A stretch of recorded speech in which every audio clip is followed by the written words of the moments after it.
हरे नमः. धर्माचा जणू मूर्तिमान पुतळा, धर्माचा जणू मूर्तिमान पुतळा, भासे जना भूवरी, भासे जना भूवरी. दीक्षा देऊनी जो जगतिया, दीक्षा देऊनी जो जगतिया, बद्धास हो उद्धरी, बद्धास हो उद्धरी. वाणीने वदता भागवती कथा, वाणीने वदता भागवती कथा, व्यासा प्रती भासला, व्यासा प्रती भासला. तो हा गुरुश्री जनार्दन असा, तो हा गुरुश्री जनार्दन असा, पाटांगणी शोभला. पाटांगणी शोभला. सद्गुरुनाथ महाराज की जय. हरे नमः. श्री शुकोवाच इति भागवत पृष्ठ क्षत्रा वार्ता प्रियाश्रया प्रतिवक्तुर्नचोत्सेह औत्कंठ्या स्मातिरेश्वरः. भगवान वेदव्यास वर्णन करून सांगू लागले. शुकाचार्य राजा परीक्षितीला, सूत शौनकादिकाला आणि इकडे विदुर आणि उद्धव यांची भेट झालेली आहे. कालच्या चर्चेमध्ये आपण विदुर हे फिरत वेगवेगळ्या प्रकारचं तीर्थयात्रा करत करत हे कसे पोहोचले आणि त्यांची या ठिकाणी यमुनेच्या तीरावर विदुराची कशी भेट झाली इथपर्यंत आपण चर्चा केली. उद्धवाची कशी भेट झाली याची चर्चा केली. आता उद्धवाची भेट झाल्याबरोबर विदुरांना एवढा आनंद झाला आणि इथे भागवत पृष्ठ क्षत्रा वार्ता प्रियाश्रयाम. आणि विदुर जे आपल्या नगरीमधून हस्तिनापुरामधून जे बाहेर पडले त्यानंतर इकडे कौरव पांडवांचं युद्धही झालं. सगळं धर्मराज राज्यही करू लागले. इतका काळ लोटला आणि पुढे काय घडलं याचं त्यांना ज्ञान नव्हतं, याची वार्ताही त्यांना नव्हती. आता उद्धव भेटल्यानंतर एवढा आनंद झाला की आपल्याला सगळं काही कळेल म्हणून त्यांनी उद्धवाकडे पाहिल्याबरोबर आनंद वाटला, नमस्कार केला आणि औत्कंठ्या स्मातिरेश्वरः, उत्कंठाने कंठ दाटून आला, सद्गदित झाला. या उद्धवाच्या कडे पाहता क्षणीच खरोखर आपला अत्यंत प्रिय कुणीतरी भेटलाय असा आनंद झाला. आणि उद्धवाचं वर्णन त्यांनी केलेलं आहे की या पंचहायनो मात्रा प्रातराशा याचिता. उद्धव म्हणजे भगवंताचा परमभक्त, परमप्रिय भक्त. उद्धव हा भगवंतासारखाच दिसायचा म्हणे. कृष्णाप्रमाणेच उद्धवाची चर्या होती, वागणूक होती, दिसायला अगदी कृष्णाप्रमाणेच होता. रंग, रूप, ज्ञान हे सगळं कृष्णासारखंच. आणि असे हे उद्धव या पंचहायनो 5 वर्षाचं वय असताना सुद्धा हा कृष्ण भक्तीमध्ये तल्लीन होता. प्रातराशा याचिता. जेव्हा सकाळी त्याच्या आईनं त्याला बोलावलं आणि उद्धवाला सांगितलं, अरे उद्धवा, किती वेळापासून तुला सकाळचा नाश्ता करून ठेवलाय. प्रातराश म्हणजे नाश्ता. सकाळच्या वेळेला आपण काहीतरी खाल्लं पाहिजे, लहान मुलांनी खाल्लं पाहिजे आणि मग खेळायला गेलं पाहिजे. तेव्हा हा प्रातराश करून ठेवलाय परंतु तुझं लक्ष नाहीये.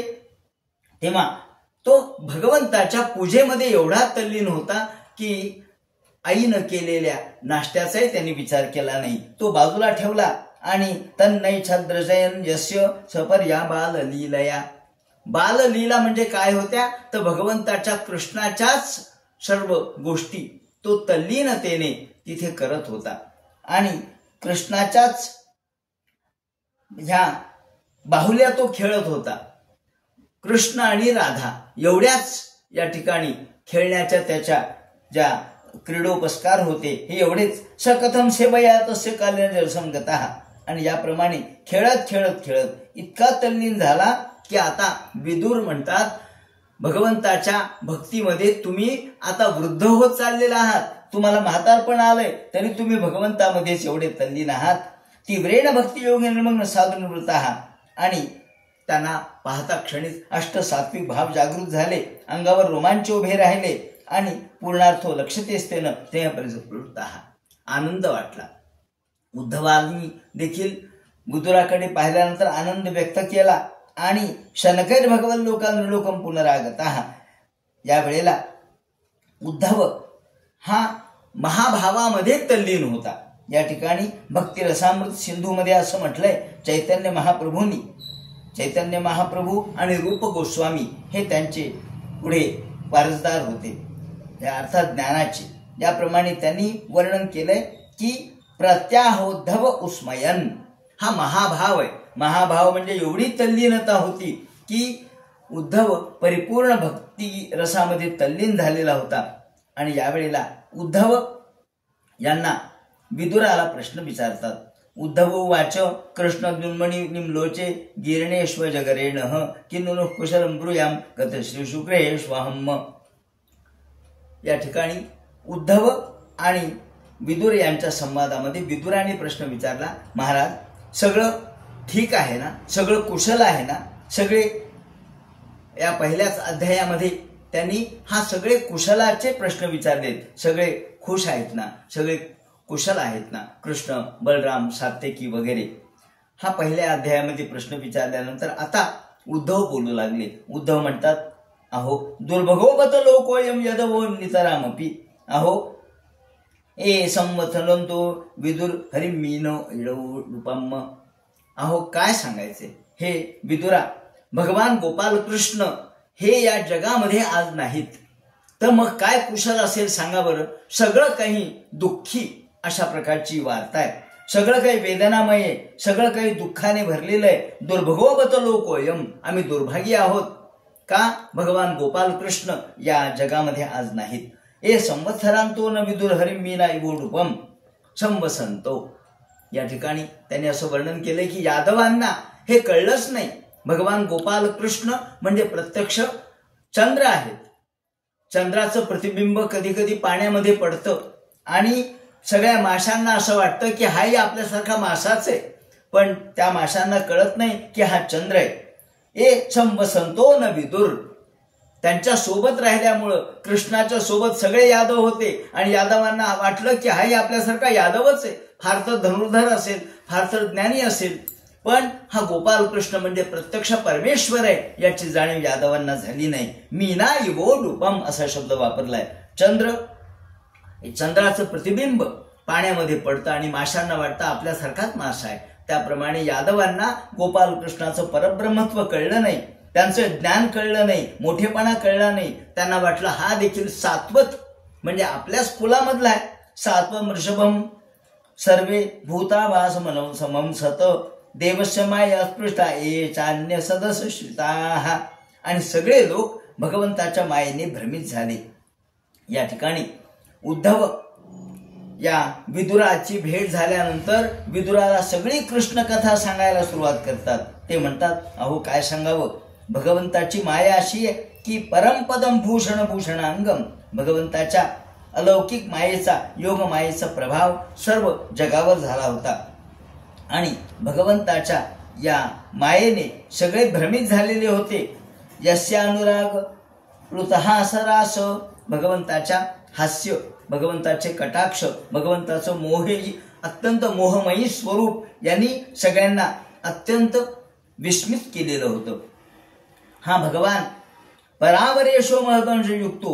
भगवान हा कसा आहे तर लाकडामध्ये जसा अव्यक्त रूपामध्ये अग्नी असावा तसा हा भगवान, पण हा भगवान अग्नीसारखा अव्यक्त, परंतु तो अग्नी जेव्हा प्रगट होतो तेव्हा तो जसा सर्वत्र ज्वालाग्रही दिसतो तशा भगवंतानी ह्यजोपी जातो भगवान यथाग्नीही.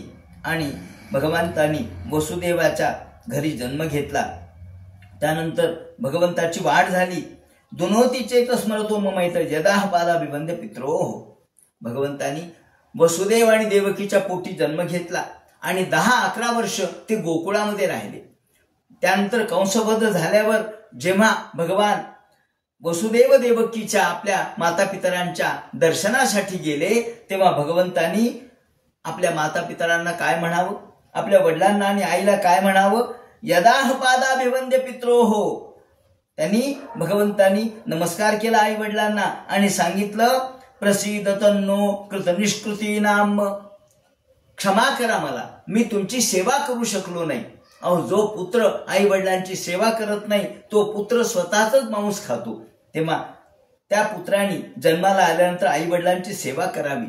मी किती अपराधी आहे, तुमचा मी मोठा अपराधी आहे, कारण मी इतक्या वर्षामध्ये 10-11 वर्षामध्ये तुमची सेवा करू शकलो नाही, तुमचं दर्शन घेऊ शकलो नाही. यदाह पादा व भिवंती पित्रो तातांब कंसा दुर्शंकितानाम प्रसिद्ध तुमनो कृत निष्कृती नाम. तेव्हा मला क्षमा करा. अशा प्रकारचे भगवंताची किती नम्रता यामध्ये प्रकट झालेली आहे. चैतन्य कृष्ण दिवसतो सिद्धी. त्यानंतर भगवंतानी यावेळेला अनेक पराक्रम केले. सांदीपनी घरी गुरुच्या घरी जाऊन शिक्षण घेतलं आणि काय सांगावं, अहो नेत्रे पिबंतो नयनाभिरामम. भगवंताचं रूप किती सुंदर होतं, डोळ्यांनी पिऊन घ्यावं अशा प्रकारचं रूप होतं. पार्थास्त्र पूता पद्मा पुरस्य. आणि भगवंताच्या पायाशी इंद्रादिक देवांनी ब्रह्मादिक देवांनी लोटांगण घालावं. ब्रह्मादिक देवांनी आपल्या 4 तोंडांच्या सह आपल्या मुकुटांचं भगवंताच्या चरणाशी समर्पण केलं. त्यांच्या पायाची धूळ आपल्या मुकुटाला लावली. असे भगवान ते म्हणतात किरीट कोटी पादपीठा. मोठमोठे देव, त्याचप्रमाणे गंधर्व, इंद्रादिक चंद्रादिक देव, ब्रह्मादिक देव ज्या भगवंताला नमस्कार करतात तो भगवान कसा, तर ते म्हणतात हा भगवान ज्यांनी कंसाला ठार मारल्यानंतर त्याच्या पित्याला राज्य दिलं आणि उग्रसेनाला राज्य दिल्यानंतर उग्रसेनाला राजा बनवलं. स्वतः राजे झाले नाहीत भगवान. भगवंताच्या हातात सर्व सामर्थ्य होतं, ते राजे होऊ शकले असते, परंतु नाही, ते राजे झाले नाही. ययातीचा झालेला शाप त्यांना माहीत होता, त्याप्रमाणे ते राजे झाले नाही आणि त्यांनी उग्रसेनाला राज्य दिलं. उग्रसेन राज्यावर बसला आणि ज्या भगवंताच्या पायावर ब्रह्मादिक देव नमस्कार करतात तो भगवान ज्या उग्रसेनाच्या राज्यामध्ये उग्रसेनाच्या समोर हात जोडून उभा राहतो आणि म्हणतो, उग्रसेना राजेसाहेब हे माझं मत आहे, तुम्हाला ग्राह्य असेल तर स्वीकारा. असे भगवान, खरोखर किती नम्रता असावी भगवंताजवळ. स्वयं त्वसाम्यातिशयस्त्रिधीशः स्वराज्य लक्ष्म्याप्त समस्त कामः बलिम हरिद्भिश्चरलोकपालैः किरीट कोट्य इद पादपीठः. असे भगवान सत्यस्य कैर ते मलम भृतांनो. आणि उग्रसेनाच्या समोर हात जोडून ते म्हणतात तिष्ठन्यम षण्णम परमेष्ठ देशने नबोधय देव निधारयेती. नबोधयत, माझं हे मत आहे, तुम्ही स्वीकारायचं असेल तर स्वीकारा. अशा पद्धतीची सेवक म्हणून जो धर्म आहे तो भगवंताने निभावला. आणि ज्या भगवंताने बालपणीच पूतना राक्षसी मारली, त्याचप्रमाणे तृणावर्त मारला, वसुदेवस्य देवक्यम जातो भोजेंद्र बंधने, आणि त्याप्रमाणे अनेक राक्षसांचा निपात केला. त्याचप्रमाणे केवळ 7 वर्षाच्या वयामध्ये एवढा मोठा पर्वत धारण केला. आपल्या करांगुलीवरती हा पर्वत धारण करून सर्व गोपजनांचं रक्षण केलं आणि गोपींवर कृपा केली. असे भगवान स एव गोधनम लक्ष्मणानिकेतम सित गोवृषम. ज्या गोकुळामध्ये अनेक लीला केल्या. त्याचप्रमाणे अयाजय गोसवेन गोपराजम, त्या ठिकाणी गोसव नावाचा यज्ञ केला आणि गोसव यज्ञ करून इंद्राची गुर्मी चिरवली. त्याचप्रमाणे वर्षींद्रिय वज्र. त्याप्रमाणे उद्धव म्हणतात काय सांगू, या भगवंतानी ततः आगत सपुरीम. भगवान बलदेवाच्या सोबत आले. सांदीपनीकडे त्यांनी ज्ञान घेतलं. त्यानंतर रुक्मिणीचा भगवंताशी विवाह झाला आणि राक्षस पद्धतीने त्यांनी हा विवाह केला. त्यानंतर पूर्ण भगवंताची चरित्र कथा ते सांगतात. नागनजिती बरोबर कसा विवाह केला. त्यानंतर या भगवंतानी अनेक अष्टमहाराण्या आणि पुढे 16,100 अशा स्त्रियांबरोबर लग्न केलं. एका वेळेला भगवंताने आसा मुहूर्त में एकस्मिन् नानागारेषु योषिताम. ज्या भगवंतानी भौमासुराला ठार मारलं आणि त्यांच्या बंदिवासामध्ये असलेल्या 16,100 स्त्रियांबरोबर लग्न केलं. असे हे भगवान शंभरम द्विविधम बाणम, शंभराला मारलं. द्विविध बाण, मूर, बलवल, हे दंतवक्त्र, त्याचप्रमाणे शिशुपाल, या सर्वांचं हनन भगवंतांनी केलं. आणि शेवटी भगवंतांनी वेगवेगळ्या आपल्या कृतीनं सकर्ण दुःशासन सौबलानाम कुमंत्र पाकेन हतश्रुताश्रुतम, आणि यावेळेला खरं म्हणजे दुर्योधनादिकांनी इतकं वाईट पद्धतीने या पांडवांना वागवलं, परंतु भगवंत हे सगळं सहन करत राहिले. वेगवेगळे शकुनीच्या खोट्या गोष्टी, कर्ण दुःशासनाचे सगळे वाईट अशा प्रकारच्या गोष्टी सहन करत राहिले. सुयोधनम सानुचरम शयानम आणि भग्नो मुरुर्यानंद पश्चन, आणि शेवटी त्यांनी दुर्योधनाची मांडी फोडायला लावली. 18 नंतर 18 अक्षोहिणी सैन्य नष्ट केलं आणि त्यानंतर यादवांना आपापसामध्ये लढून भगवंतांनी ठार मारलं. यामध्ये असं म्हणतात की गांधारीचा हा शाप भगवंताला भावला. गांधारीनं ज्या वेळेला कृष्ण गांधारीला भेटायला गेले तेव्हा गांधारी म्हटली, का हो कृष्णा, आम्ही काय तुझं वाईट केलं होतं? दुर्योधन वाईट होता, परंतु बाकीचे जे 100 कौरव होते ते चांगलेच होते, बाकीचे 99 कौरव चांगले होते, मग तुम्ही या सगळ्यांना का ठार मारलं? तुम्ही माझं सगळं कुल नष्ट केलं तर तुमचं देखील कुल नष्ट होईल, असं गांधारी म्हटली. याप्रमाणे भगवंतांनी तोही शाप ग्रहण केला आणि एवं संचिंत भगवान स्वराज्य स्थापे धर्मजन्म, याप्रमाणे भगवंतांनी स्वराज्याची अर्थात धर्मराजाला राज्य देऊन त्याची स्थापना केली. भगवंतांनी यावेळेला नंदयामासोसुरसामवर्म दर्शयन, आणि यावेळेला अगदी शेवटी भगवंतांनी प्रत्यक्ष परीक्षितचा रक्षण केलं. पांडवाचा अंश जिवंत ठेवला, अभिमन्यूचा अंश गर्भामध्ये वाचवला आणि सद्रोण्यस्त्र विच्छिन्न पुनर्भगवता धृता. या अश्वत्थाम्याने सोडलेलं जे ब्रह्मास्त्र होतं त्या ब्रह्मास्त्रावर भगवंतांनी स्वतःचं सुदर्शनास्त्र टाकलं आणि ब्रह्मास्त्र परास्त करून टाकलं. त्याप्रमाणे शेवटी भगवंतांनी कामान शिशेवे सांख्यमा स्थिता, ज्ञानयोगी असणारे भगवान, ज्ञानमार्गी असणारे भगवान यांनी काय काय एक केलं नाही. सगळं आपल्या गोकुळामधले लीला केल्या, मथुरेमध्ये पराक्रम गाजवले आणि शेवटी नधरी शस्त्र करी मी, हातामध्ये शस्त्र न धरता संपूर्ण या कौरवांचा निपात केला. आणि या वेळेला स्निग्ध स्मितावलोकेन वाचा पियुष कल्पया, काय सांगावं, भगवंताच्या कृष्णाच्या नुसत्या स्मरणाने उद्धवाच्या डोळ्यामध्ये खळखळ खळखळ अश्रू येत होते, कंठ सद्गतीत होत होता आणि प्रत्येक वेळेला एकेका चरित्रातल्या कथेची आठवण होता होता ते विदुराला सांगत होते. रात्रभर विदुराला ह्या कथा भगवंताच्या सगळ्या त्यांनी सांगितल्या. भगवंताची एक एक कथा आपल्या अंतःकरणपूर्वक सांगत असताना स्निग्ध स्मितावलोकेनं, अहो काय सांगावं, त्यांचं पाहणं अत्यंत गोड, स्निग्ध प्रेममय पाहणं आणि अवलोकन, वाचा पियुष कल्पया, भगवंताची वाणी तर म्हणजे अमृता सम होती, त्यांची वाणी अमृतासारखी, त्यांचं पाहणं अत्यंत प्रेममय आणि चरित्रेणावदेन श्रीनिकेतन चात्मना, आणि भगवंताचं अनवद्य चरित्र निष्पाप, त्यामध्ये कुठेही खोटेपणा नाही, कुठेही पाप नाही, कुठेही दुरीत नाही, असं भगवंताचं निरवद्य चरित्र, अनवद्य चरित्र, मुक्त स्नेहमयी अशा प्रकारची भगवंताची दृष्टी आणि सुधामयी वाणी, निर्मल चरित्र आणि त्यांचं निवास अत्यंत शोभा देणारं होतं.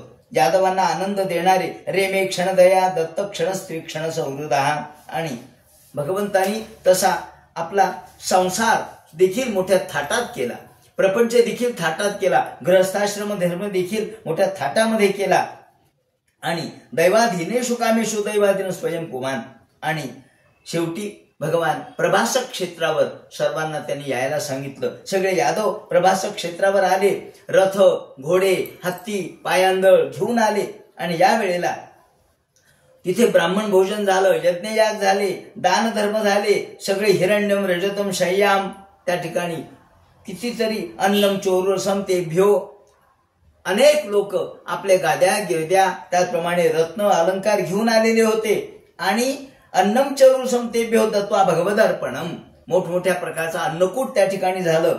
सगळे गायी त्याचप्रमाणे ब्राह्मण हे खुश झाले, परंतु त्याच वेळेला त्याच अन्नाचा एक परिणाम म्हणून किंवा लोकांनी त्याच अन्नाची दारू तयार केली. अथ ते तरुज्ञाता भुक्त्वा पित्वाच वारुणीम. त्या ठिकाणी इतके यादव माजले. सगळ्या प्रकारचे धनसंपत्ती होती. यादवांजवळ सगळं होतं. धन होते, धान्य होतं, संपत्ती होती, स्वराज्य होतं, मोठ्या प्रमाणाची कीर्ती होती. आणि आता आम्हाला कोण शत्रू आहे अशा प्रकारची त्यांची स्थिती. या वेळेला एकमेकांच्या मध्येच शेवटी दारू पिल्यामुळे भ्रष्ट झाले.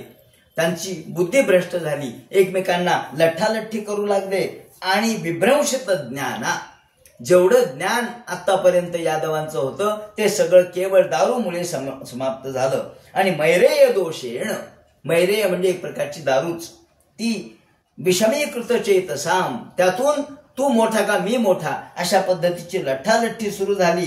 ते म्हणतात भगवान आत्ममायया, भगवंताची इच्छाच होती की या यादवांना मारण्यासाठी पुन्हा मला अवतार धारण करावा लागेल, त्यापेक्षा यादवांनाच नष्ट करून टाका.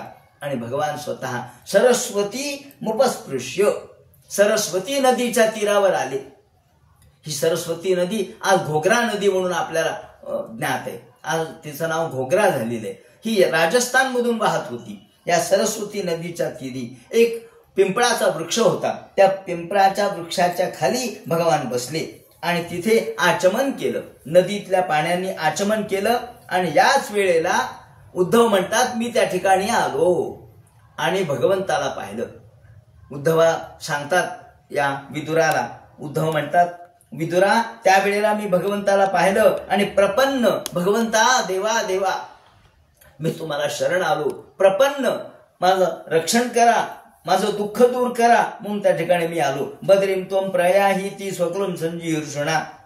मला पाहिल्याबरोबर देव म्हणतात उद्धवा तू इथं कशाला आला, तू जा बदरिक आश्रमामध्ये जा जा. त्यावेळेला मी म्हणालो नाही देवा मला बदरिक आश्रमात पाठवू नका, मला तुमचं ज्ञान द्या, माझं तुमचं ज्ञान मला द्या आणि तुमच्या सोबतच मी येणार आहे, मी कुठेही जाणार नाही, तुम्हाला सोडणार नाही. अथापि तदभिप्रेतम. परंतु भगवंतांनी सांगितलं नाही, हे पहा तू मला ज्ञान मागतोयस तर मी तुला ज्ञान देतो. आधी या वेळेला भगवंतांनी कसं बसले होते याचं वर्णन त्यांनी केलंय. श्यामावदातम विरजम प्रशांत अरुण लोचनम.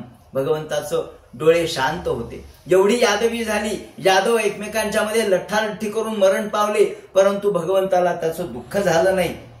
भगवंतानी वाम उरावराश्रित्य दक्षिणांग्री सरोरुहम. भगवंतानी पिंपळाच्या झाडाच्या खाली भगवान बसलेले होते आणि त्यांनी डाव्या मांडीवर उजवा पाय ठेवलेला होता. आणि यावेळेला भगवंतानी भोजन त्याचप्रमाणे जल याचा देखील त्याग केलेला होता. बघा देव भगवान असून सुद्धा यावेळेला भगवंतानी अन्नाचा त्याग केलाय, अन्न ग्रहणाचा त्याग केलाय, जलाचा देखील त्याग केलाय आणि शांत योगचर्येच्या पद्धतीने बसलेले आहेत. त्यांचा चेहरा मात्र प्रसन्न आहे, कुठेही दुःख नाही. आणि यावेळेला मी आलो तसंच मैत्रेय देखील योगायोगाने तिथं आले. आणि मैत्रेय त्या ठिकाणी आल्याबरोबर देवानी मैत्रेयाचं स्वागत केलं आणि मैत्रेयाला सांगितलं मैत्रेया तुम्ही व्यासांचे परममित्र आहात, तेव्हा आता तुम्ही एक काम करा, हे जे मी ज्ञान सांगणार आहे हे ज्ञान प्रत्यक्ष महाविष्णूंनी ब्रह्मदेवाला सांगितलेलं जे ज्ञान आहे तेच मी तुम्हाला सांगणार आहे. याला भागवत असं म्हणतात. म्हणून ते म्हणतात तस्मिन महाभागवतो द्वैपायन सुरत सखा लोकानुचरण सिद्ध असं साध यदृच्छया. यदृच्छया सहज फिरत फिरत मैत्रेय आले. मी मात्र भगवंताचा शोध करत आलो, पण मैत्रेय मात्र सहज आले. या वेळेला मैत्रेयाला बघून ते म्हणतात की आता हे ज्ञान तुम्ही याचा प्रसार करा. उद्धवाला प्रसार करायची आज्ञा दिली नाही. उद्धवाला सांगितलं हे ज्ञान घेऊन तू बद्रिकाश्रमामध्ये जा आणि मैत्रेयाला सांगितलं या ज्ञानाचा तू प्रसार कर. आणि यामध्ये प्रमुख म्हणजे जे विदुर आहेत ते माझे परम भक्त आहेत, त्या विदुराला हे ज्ञान मैत्रेयाला द्यायला सांगितलं. याप्रमाणे भगवान म्हणतात वेदाह मंत्र मनसितंते ददामि यत दुर्वापमन्ये सत्रे पुरा विष्णुजा मुसूनाम मत्सिद्धी कामेन वसो त्वयेष्टः. भगवान म्हणाले आता अगदी अवतार समाप्तीच्या वेळेला त्यांनी मला सांगितलं उद्धवा तू पूर्वीच्या जन्मामध्ये एक वसू होतास, अष्टवसूपैकी एक वसू तू होतास आणि तुझी वसू असताना तू माझी परम भक्ती केलीस. या वेळेला मत सिद्धी कामेन वसोत्वयेष्टः, तू वसू होतास, माझी भक्ती त्यावेळेला केली, त्यावेळेला तू यज्ञामध्ये मला प्राप्त करण्याची इच्छा केली, परंतु त्यावेळेला मी तुला प्रसन्न झालो नाही आणि तुझी भक्ती कायमच राहिली. नंतर तुला हा जन्म उद्धवाचा प्राप्त झाला, या जन्मामध्ये सुद्धा तू बालपणापासून माझी भक्ती केलीस, आता यानंतर मात्र तुला पुनर्जन्म नाही, तू मुक्त होणार आहेस. आता माझं ज्ञान घे आणि मुक्त हो, मात्र बद्रिकाश्रमात जा. स एष साधो चर्मो भवाना मासे दिसते मधुन ग्रहो भत्यत जन्माम नृलोकागत सह उत्सृजंतम दिष्ट्या दिशान विशदानुवृत्त्या पुरामया प्रोक्त मजाय नाभे. पूर्वी ज्या वेळेला माझ्या नाभी कमलातून ब्रह्मदेव प्रगट झाले, तेव्हा त्या ब्रह्मदेवाला आदि सर्गावाच्या वेळेला, म्हणजे ज्याला आपण पद्मकल्प किंवा पाद्मकल्प म्हणतो, आपण दुसऱ्या स्कंदामध्ये त्याचा विचार केलाय, तेव्हा पद्मकल्प ज्यातून ब्रह्मदेवाची उत्पत्ती झाली कमलापासून, तेव्हा त्या पाद्मकल्पामध्ये पूर्वीच्या सर्गामध्ये जे ज्ञान मी ब्रह्मदेवाला दिलं, ज्ञानम परम मन महिभाव भासम, ते ज्ञान मी तुला आता देणार आहे. यत् सूर्यो भागवतम वदंती, इथे स्पष्ट शब्दामध्ये त्यांनी सांगितले की याला लोक भागवत म्हणतात. जे ज्ञान ब्रह्मदेवाला